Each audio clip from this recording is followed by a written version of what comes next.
میرے عزیز بزرگوں دوستوں،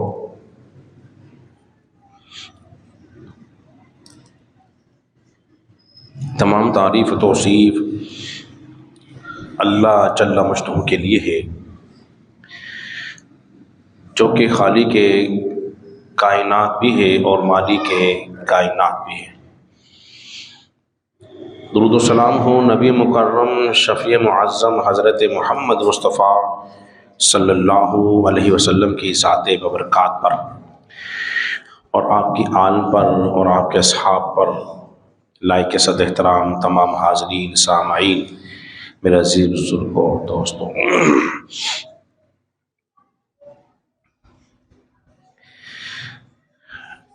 اللہ تبارک و تعالیٰ نے اس ساری کائنات کو تخلیق فرمایا، اور تخلیق کرنے کے بعد پھر سلسلہ بنی انسانی نوع کا شروع ہوا۔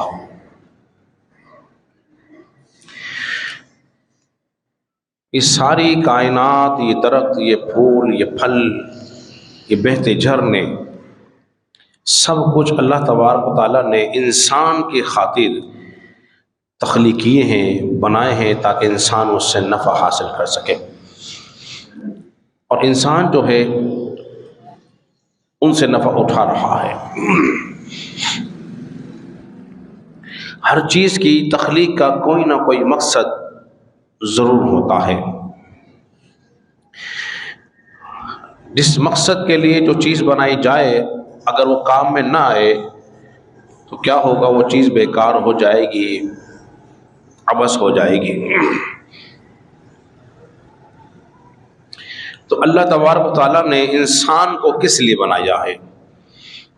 یہ کائنات تو اللہ نے انسان کے لیے بنائی، یہ سورج، یہ چاند، یہ زمین،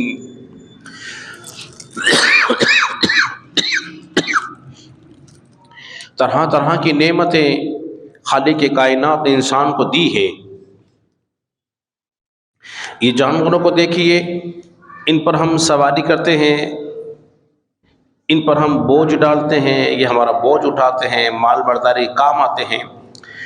کچھ جانور وہ ہیں جن کا ہم دودھ پیتے ہیں، اور کچھ جانور وہ ہیں جن کا ہم گوشت کھاتے ہیں۔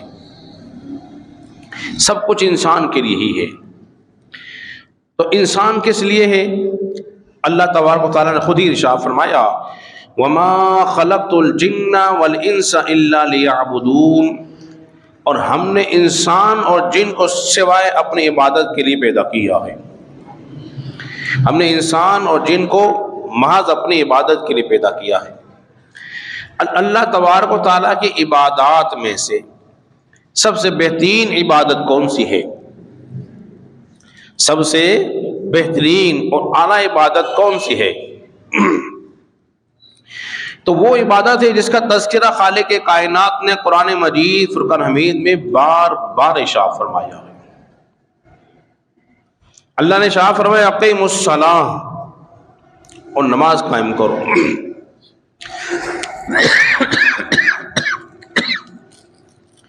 فرمائے وآتوا الزکاۃ، اور زکوٰۃ دو، وارکعوا مع الراکعین، اور رکوع کرنے والوں کے ساتھ تم نے رکوع کرنا ہے، یعنی کہ جھکنے والوں کے ساتھ تم جھکو بھی۔ اتنی گفتگو جب آپ نے سمجھ لی تو معلوم ہو گیا کہ تمام عبادات میں اللہ کو سب سے زیادہ جو پسند عبادت ہے وہ کیا ہے؟ وہ نماز ہے۔ نماز کا حکم خالق کائنات اگر ایک بار دے دیتا تب بھی کافی تھا، اور کوئی مسلمان اس کا انکار نہیں کر سکتا تھا۔ کوئی مسلمان اس کا انکار بولیے نہیں کر سکتا تھا، کیونکہ ایک بار ہی کافی تھا۔ مگر اللہ تبارک و تعالیٰ نے 700 سے زیادہ مقامات پر نماز کا حکم ارشاد فرمایا۔ جب بار بار کسی بات کی جاتی ہے تو اس بات کی اہمیت کو بیان کیا جاتا ہے۔ یہ کتنی اہم ہے، یہ کتنی اہم ہے، اور اس کا چھوڑنا رب کو کتنا ناپسند ہے، اور اس کا کرنا اللہ کو کتنا پسند ہے۔ حدیث میں آیا ہے نبی پاک صلی اللہ علیہ وسلم نے ارشاد فرمایا مسلمان اور کافر کے درمیان فرق کرنے والی چیز جو ہے وہ نماز ہے. وہ کیا ہے؟ نماز ہے. مسلمان اور کافر کے درمیان فرق کر رہی ہے کہ کافر جو ہے نماز نہیں پڑھتا، مسلمان جو ہے وہ نماز بولیے پڑھتا ہے.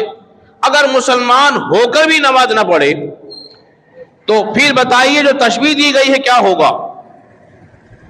کہ جس طرح کافر نہیں پڑھتا اس طرح مسلمان بھی نہیں پڑھتا.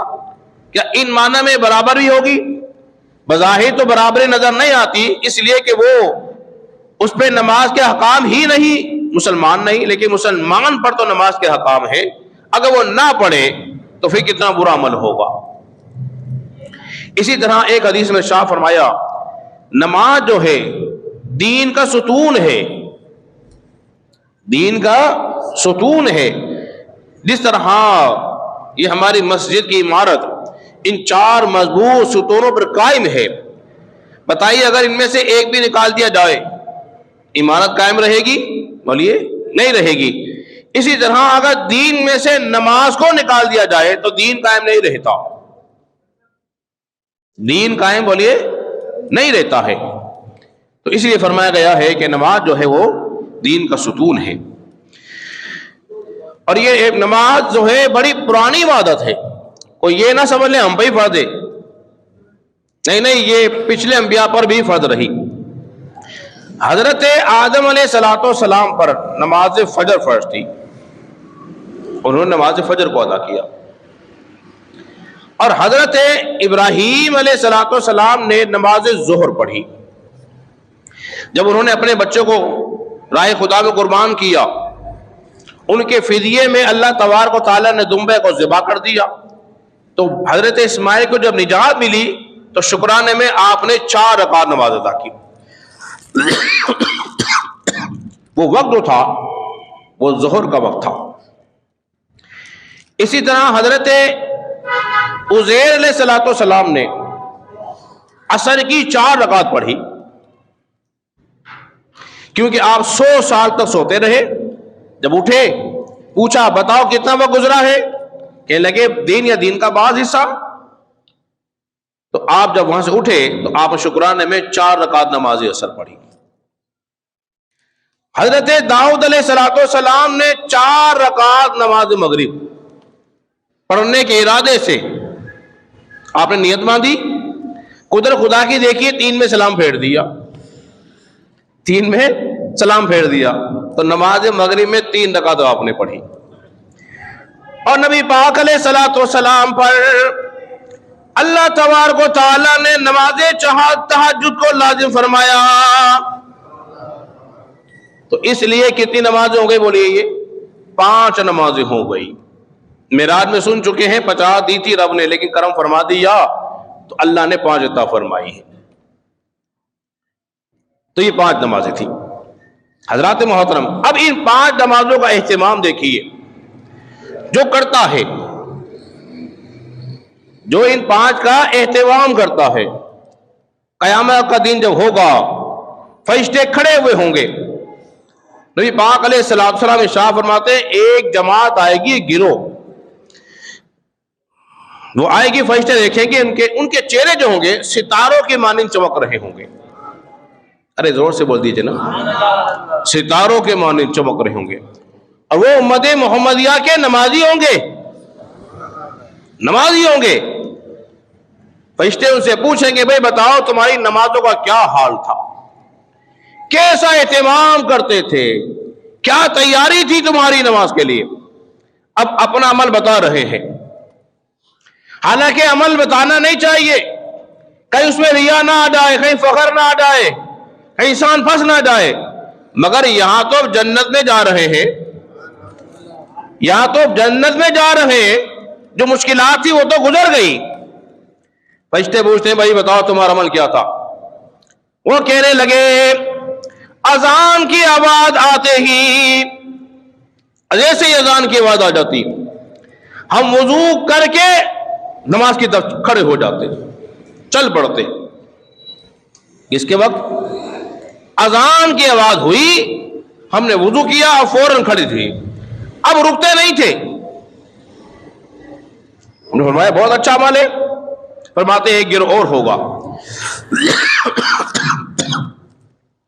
ان کے چہرے چاند کی طرح چمکتے ہوں گے, چاند کی طرح چہرے ان کے چمکتے ہوں گے. فرشتے ان کا بھی استقبال کریں گے, انہیں مرحبا کہیں گے. پوچھیں بھائی بتاؤ تمہاری نماز کا کیا حال تھا, یعنی کہ تمہاری نماز کے لیے کیسی تیاری تھی؟ وہ کہیں گے فرشتوں ہم تو نماز اذان سے پہلے ہی وضو کر کے بیٹھ جایا کرتے تھے اور انتظار کرتے تھے کب اذان ہوگی, کب ہم مسیح کی طرف جائیں گے. یہ دو گروہ ہو گئے. تیسرا گروہ جانتے ہو کون سا ہے؟ تیسرا گروہ وہ خوش نصیب لوگوں کا ہے جن کے چہرے آفتاب کی طرح روشن ہوں گے. ستاروں والے سن لیے آپ نے, چاند والے بھی سن لیے, یہ ہے آفتاب. آفتاب کہتے ہیں سورج کی طرح ان کے چہرے چمک رہے ہوں گے. اور فرشتہ ان کے چہرے کو چمکتے ہوئے دیکھیں گے بھائی تم بتاؤ تمہاری نماز کا کیا حال تھا, تمہاری کیسی تیاری تھی؟ وہ کہیں گے ہم وقت سے پہلے مسجد میں آ جاتے تھے اور اذان شروع ہونے سے پہلے مسجد کے اندر موجود رہتے تھے. تو یہ وہ چہرے تھے جو چمکتے ہوئے چہرے تھے, کس قدر تیاری کر رہے تھے. اور یہ وہ نمازی ہوں گے جو امت محمدیہ کے نمازی ہوں گے. یہ کوئی اولیاء اللہ کی بات نہیں ہو رہی, انبیاء کی بات نہیں ہو رہی, یہ نمازیوں کی بات ہو رہی ہے. چونکہ اولیاء اللہ نمازی بھی ہوتے, کوئی میری بات کا غلط مطلب نہ سمجھ رہے. اب میں نے آپ سے پوچھنا ہے, اپنے من ہی من میں جواب دے دینا ہے آپ نے, ہاں اور نہ کرنے کی ضرورت بولیے نہیں ہے. اب تین میں نے بتا دیے, ستاروں والے, چاند کی طرح چمکتے والے اور آفتاب کی طرح روشن چہرے. اب یہ سوچ لو آپ کا شمار ان میں سے کون سے میں ہو رہا ہے, آپ کا شمار کن میں ہو رہا ہے؟ اگر کسی ان تینوں میں سے ایک میں ہو رہا ہے تو پھر تمہیں مبارک ہو, اور اگر نہیں ہو رہا تو پھر تمہیں سوچنا چاہیے کہ میں کیوں پیچھے رہ گیا. میں تو ہر میدان میں آگے آگے تھا اور اس معاملے پیچھے رہ گیا. تو معلوم یہ ہوا بدنصیب یہ شخص ہے, اس کی رحمت کے دروازے کھلے ہوئے ہیں. اور جب کل قیامت کا دن ہوگا, نبی پاک علیہ الصلوۃ والسلام ارشاد فرماتے ہیں جب کوئی سایہ نہیں ہوگا, عرش کا ٹھنڈا سایہ جانتے ہو کس نوجوان کو ملے گا؟ وہ نوجوان جس کا دل مسجد میں لگتا ہوگا, جس کا دل مسجد میں لگتا ہوگا. یہاں کام کاج سے فارغ ہوا پھر فوراً مسجد, اپنی ضرورت سے فارغ ہوئے حاجت سے پھر مسجد, یعنی کہ اس کا دل مسجد میں اٹکا رہتا ہے. تو وہ نوجوان قیامت کے دن اللہ کے ٹھنڈے عرش کے سائے تلے ہوگا. تو اس نماز کو عام نہ جانو, اس کی اہمیت کو سمجھو. اور دیکھو اللہ تبارک و تعالیٰ کیسی عزت افزائی فرماتا ہے نمازی کی. حدیث میں آتا ہے جب کوئی بندہ وضو کر کے گھر سے نکلتا ہے نا, وضو کر کے گھر سے, تو اللہ تبارک و تعالیٰ اس کے ایک ایک قدم پر اس کا ایک گناہ معاف فرما دیتا ہے.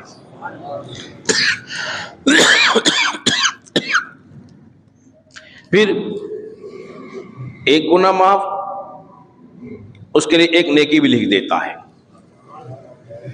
پھر اس کا ایک درجہ بڑھا بھی دیتا ہے. ابھی مسجد کی طرف آ رہا ہے, نماز نہیں پڑھی ہے اس نے, صرف آنے پر جب اتنا ثواب ہے تو بتائیے جب رب کے حضور کھڑا ہوگا اور سجدے میں سر رکھ کے کہتا ہوگا سبحان ربی الاعلی, تو پھر بندے کا مقام مرتبہ کیا ہوتا ہوگا. اور جیسے ہی چلو بھرتا ہے, کلی کرتا ہے, ناک پہ ڈالتا ہے, چہرے پہ ڈالتا ہے, ہاتھ دھوتا ہے, اللہ تبارک و تعالیٰ کی رحمت دیکھیے, اس کے ہاتھ کے گناہ, اس کے چہرے کے گناہ, اس کے منہ کے گناہ وہ دھل جاتے ہیں. بھئی ہونا تو یہ چاہیے تھا نماز پڑھنے کے بعد گناہ معاف ہوتے. کیا خیال ہے آپ کا؟ نماز جب پڑھ لیتا اس کے بعد گناہ معاف ہونے چاہیے تھے, لیکن یہ پہلے کیوں؟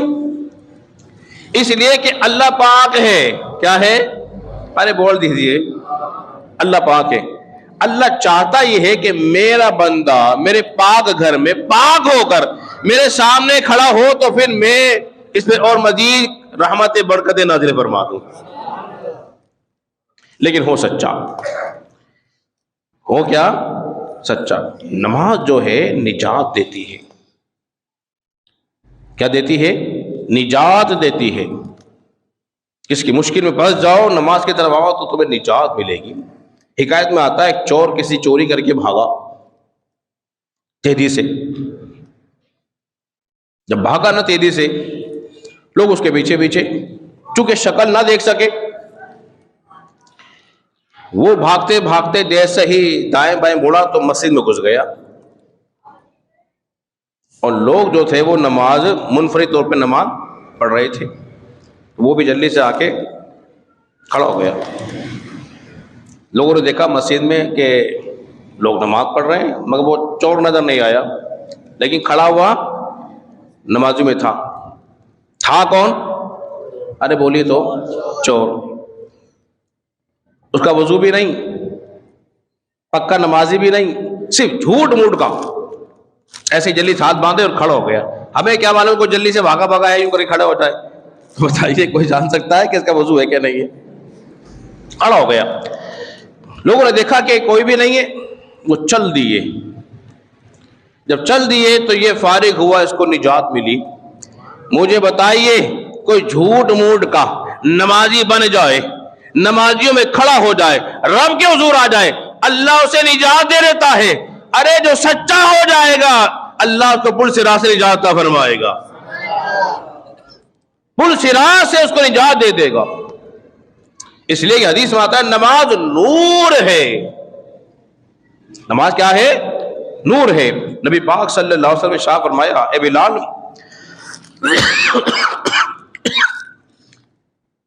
اذان دو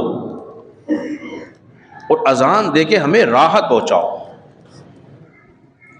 اذان دے کر ہمیں راحت پہنچاؤ۔ اس لیے حدیث میں آتا ہے جو مؤذن ہوتے ہیں، جو اللہ کی رضا کی خاطر اذان دیتے ہیں، اتنے سال اذان دیں، 5 سال 10 سال حدیث میں لفظ آئے ہیں، تو ان کی گردنیں لمبی ہوں گی، جیسے اونٹ کی گردن ہوتی ہے نا، ان کی گردنیں لمبی ہوں گی، یہ ان کا وقار ہوگا، دور سے پہچان لے جائیں گے یہ وہ تھے جو مسجدوں میں اذان دیا کرتے تھے۔ جب بتائیے اذان دینے والے کی یہ شان ہے تو نماز پڑھانے والے کی شان کیا ہوگی؟ اور جو نماز پڑھتے ہیں ان مقتدیوں کی پھر کیا شان ہوگی؟ وہ میں بتا چکا ہوں پہلے۔ اچھا، ہماری نماز مجموعہ ہے، کیا ہے؟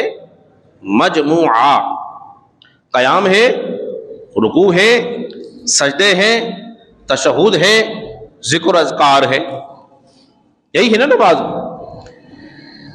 بعض اللہ کے فرشتے ایسے ہیں جو حالت قیام میں کھڑے ہیں اور قیامت تک قیام میں ہی رہیں گے، انہیں رکوع کی اجازت نہیں۔ بعض اللہ کے فرشتے ایسے ہیں جو رکوع میں ہیں، انہیں قیام کی اجازت نہیں۔ بعض اللہ کے فرشتے ایسے ہیں جو حالت سجدہ میں ہیں، انہیں قاعدے کی اجازت نہیں۔ بعض قاعدے بیٹھے ہیں تشہد میں، انہیں رکوع و سجود کی اجازت نہیں۔ بعض تسبیحات میں مشغول ہیں، بعض استغفار پڑھ رہے ہیں، بعض اللہ کا ذکر کر رہے ہیں۔ یہ سارے فرشتے جتنے نیک کام کرتے ہیں، قیام والے، رکوع والے، سجدے والے، تشہد والے، یہ تسبیح و تحلیل پڑھنے والے، اللہ تبارک و تعالی نے فرشتوں کی تمام عبادات کو نماز کے اندر جمع فرما دیا ہے۔ 1,00,000 فرشتے جو ہیں، 10 صفحے ہوں گی فرشتوں کی، اور وہ نمازی کو دیکھ رہے ہوں گے اور تعجب کر رہے ہوں گے کتنے خوش نصیب ہیں، ہم قیام میں ہی ہیں، یہ رکوع بھی کرتا ہے، یہ سجدہ بھی کرتا ہے۔ اللہ تبارک و تعالیٰ اپنے بندوں کی اس عبادت پر اپنے فرشتوں کے سامنے فخر کرتا ہے۔ تو کتنی خوش نصیب کی وہ ہے جو نماز کو پابندی کے ساتھ مسجد میں ادا کرتے ہیں، کسی سستی کا مظاہرہ بولیے اس کے اندر نہیں کرتے۔ نماز جو ہے وہ نجات دیتی ہے۔ نبی پاک صلی اللہ علیہ وسلم کو جب کوئی مشکل مرحلہ درپیش ہوتا، آپ جو ہے نماز کی طرف رجوع فرماتے. کبھی مشکل آ جاتی فوراً نماز کی طرف. اب میں آپ کو ایک بات اور سمجھا رہا ہوں.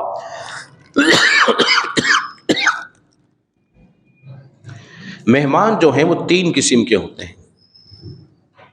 کتنے قسم کے ہوتے ہیں؟ ارے بولیے 3 قسم کے. اتنے ٹھنڈے مت ہو جائیے, ابھی اتنی تیز ہوا نہیں ہے, ذرا چوکنے ہو کے بیٹھا کرے. مہمان 3 قسم کے ہوتے ہیں. ایک مہمان تو وہ ہے جو گھر پر آئے اور آپ کی چاہت یہ ہے کہ جلدی نہ جائے. چاہت کیا ہے آپ کی؟ یہ جلدی نہ جائے. آپ اسے روکتے ہیں, یار بیٹھو کچھ دیر اور بیٹھو, کچھ اور گپ شپ کریں گے, کچھ اور حال حوال ہو جائے گا. یہ پہلی کیٹیگری. ایک مہمان وہ ہے جس کا آنا تو پسند ہو مگر بیٹھنا پسند نہ ہو. آپ چاہتے نہیں, آ تو گیا ہے بس ٹھیک ہے, اب یہ بیٹھے نہیں, بس اب چلا جائے. ایک وہ ہے جس کا آنا ہی پسند نہ ہو, وہ آتا ہی نہیں. اب 3 قسم کے لوگ ہو گئے. ایک وہ جو آتا نہیں, ایک وہ آتا ہے جلدی چلا جاتا ہے, اور ایک وہ جو آئے جس کا بیٹھنا, اس کا وقت گزارنا آپ کو پسند ہو. سمجھ میں گئی بات آپ کی؟ یہ میں نے 3 مثالیں پیش کی. اب سمجھ لیجئے, ایک نمازی وہ ہے جو مسجد میں آتا ہے, آنے کے بعد وہ سوچتا ہے چلو نماز تو میں نے پڑھ ہی لی, کیوں نہ قرآن بھی پڑھ لوں. ارے بولیے نا سبحان اللہ. کہتا ہے کیوں نہ قرآن پڑھ لوں, کیوں نہ تسبیحات پڑھ لوں, کیوں نہ ذکر اللہ کر لوں, کیوں نہ میں بیٹھا بیٹھا رسول اللہ صلی اللہ علیہ وسلم پہ درود و سلام پڑھ لوں. یہ وقت دے رہا ہے. ایک وہ ہے جو مسجد میں آیا, جلدی جلدی نماز پڑھی, رکا نہیں, چل دیا, یہ 2 نمبر پر ہے. اور ایک وہ ہے جو آتا ہی نہیں ہے, جو آتا ہی نہیں ہے. اب بتائیے خوش نصیب کون سا ہے, پہلے والا, دوسرے والا یا تیسرے والا ہے؟ جی پہلے والا. تو بتائیے آپ نے اللہ کا مہمان کون سا بننا ہے, پہلے والا یا دوسرے والا یا وہ تیسرے نمبر پر جو آتا ہی نہیں ہے؟ پہلے والا بننا ہے تو پہلے والے کام کرنے پڑیں گے. معلوم یہ ہوا جو آ نہیں رہا, کہتا نماز آئندہ جمعے سے شروع کروں گا, آج میرے کپڑے پاک نہیں ہیں. سب سے نارمل مانا, میرے کپڑے ٹھیک نہیں ہیں. بھئی کپڑوں میں تم نے کیا پیشاب کر دیا ہے؟ بہانے, بچوں نے پیشاب کر دیا تھا, نالی کی چیٹیں لگ گئی تھی. حالانکہ یہ سب بکواس ہوتی ہے, جھوٹ باتیں ہوتی ہیں. سمجھ آئی بات آپ کے؟ کل سے شروع کروں گا, اتوار سے شروع کروں گا. نہ وہ کل آتی ہے, نہ اتوار, نہ وہ جمعہ, وہ آتا ہی نہیں ہے. کیا مطلب ہے؟ وہ آ کیوں نہیں رہا؟ اس لیے کہ رب اسے بلا نہیں رہا. ارے بولیے سبحان اللہ. رب اسے بلا نہیں رہا. اگر رب اسے بلاتا تو 2 دفعہ رب کی بارگاہ میں آ جاتا. لیکن اگر آپ کا بہت بہترین دوست ہو, بہت محبت کرنے والا ہو, آپ کی مشکل میں کام آنے والا ہو,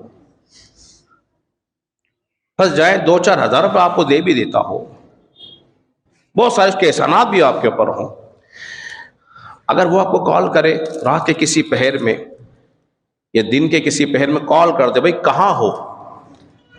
وہ کہے گا یار میں یہاں موجود ہوں, یار مجھے ملنا ہے, ذرا کام ہے تجھ سے. اب بتائیے اس میں کتنا اضطراب رہے گا, کیسا بے چین رہے گا. یار وہ میرے مشکل وقت میں کام آیا تھا, اس نے مجھ پہ احسان کیا ہوا ہے, اگر اس کی بات میں نے نہ سنی تو ناراض ہو جائے گا. ہو سکتا ہے کہ آئندہ مجھے کوئی ضرورت پڑ جائے تو دینے سے انکار کر دے. ایک دنیا دار آدمی تمہیں ایک کال کر دے, تم اتنے پریشان کہ تمہارا دل پریشان ہو رہا ہے کہ وہ نہ گیا, اس کے پاس حاجی نہ دی تو ناراض ہو جائے گا. اب سوچو کہ رب کی جو کال آ رہی ہے, حی علی الصلاۃ حی علی الفلاح کی جو صدائیں بلند ہو رہی ہیں, رب بلا رہا ہے, وہ اضطراب پیدا نہیں ہو رہا, وہ بے چینی نہیں ہو رہی, اس لیے کہ تمہیں رب کے ساتھ محبت نہیں رہی. اگر رب کے ساتھ محبت تعلق مضبوط ہوتا تو تم پھر دوڑتے ہوئے کہیں دوستوں کو نہ دیکھتے، فوراً رب کی بارگاہ میں حاضری دے دیتے۔ ام المومنین حضرت عائشہ صدیقہ رضی اللہ عنہا بیان کرتی ہیں کہ رسول اللہ صلی اللہ علیہ وسلم ہمارے درمیان بیٹھتے تھے، ہم سے بات چیت کر رہے ہیں، دل لگی فرماتے، اور جیسے ہی اذان کا وقت ہوا اڑ کے چل دیتے، اور ایسے ہو جاتے جیسے ہمیں جانتے ہی نہیں، حالانکہ ہم ان کی زوجاں تھی، بیویاں ہیں ان کی، لیکن حضور ہم سے ایسے انجان ہو جاتے کہ ہمیں پہچانتے نہیں۔ کاش وہ طریقہ جو رسول اللہ کا تھا ہمارے اندر پیدا ہو جائے۔ اذان کا وقت آ جائے، اذان کی آواز آئی، اب ہمارے بے چین ہونا چاہیے، نہ ہمیں دوست کو دیکھنا ہے، نہ کسی مہمان کو دیکھنا ہے۔ اگر وہ مہمان بات کہتے ہیں جی مہمان آ گیا تھا نماز چھوڑ دی، تو بتائیے مہمان زیادہ اچھا تھا کہ رب کا مہمان بننا زیادہ اچھا تھا؟ مجھے بتائیے۔ تو ایک عام آدمی کو ہم نے اس کو عزت دی، مگر رب جو ہمیں عزت دے رہا اس کو ہم نے بولیے اگنور کر دیا، نظر انداز کر دیا۔ حضرات محترم، نماز کی اہمیت کو آخری بات کر کے اپنی گفتگو میں ختم کرتا ہوں۔ بے شمار باتیں اس پہ کی جا سکتی ہیں۔ ہماری مسجدوں میں رونقیں ختم ہو رہی ہیں، اس کی وجہ کیا ہے؟ ہر جگہ سے ہم نمازوں سے دور ہو رہے ہیں۔ ہمیں اس کی اہمیت کو سمجھنا چاہیے۔ مسلمان مسجد میں سجدہ ہے، بندہ اصل میں وہی ہے جو رب کے حضور جھکتا ہوا نظر آئے، جھکتا ہوا۔ جو آج نہیں جھکے گا نا رب کی بارگاہ میں، قیامت کے دن میں نہیں جھکنے دیں گے۔